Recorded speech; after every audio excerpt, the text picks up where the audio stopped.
উত্তরপাড়ায় জনসংযোগে CPIM প্রার্থী মীনাক্ষী মুখার্জি বুধবার আসন্ন বিধানসভা নির্বাচনের প্রেক্ষিতে কর্মী সমর্থকদের সঙ্গে নিয়ে প্রচারে নামলেন উত্তরপাড়া বিধানসভা কেন্দ্রের সিপিআইএম প্রার্থী মীনাক্ষী মুখার্জি।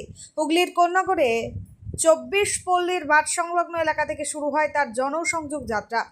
এই দিন কোন্নগর পৌরসভার অন্তর্গত 18 নম্বর ওয়ার্ডের বিভিন্ন এলাকায় ঘুরে প্রচার চালান তিনি।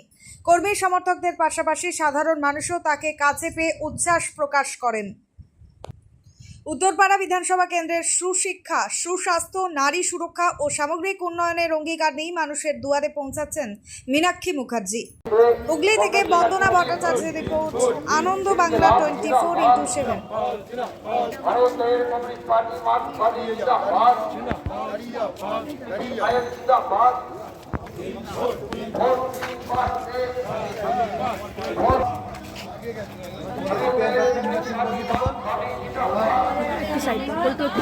একটু সাইড দাও, পল্টু একটু সাইড। যে কোনো প্রয়োজনে, যে কোনো সমালোচনা, যে কোনো পরামর্শে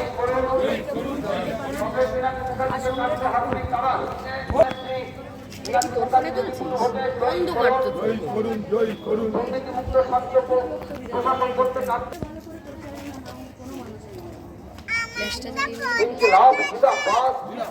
পাড়া বৈঠক করছি, ফলে উত্তরপাড়ার মানুষ বলবে সিপিআই মিথ্যে বলছে কিনা, বরং আমরা এখন রাস্তায় পথে ঘাটে সততার প্রতীকের হোর্ডিংটা দেখতে পাচ্ছি।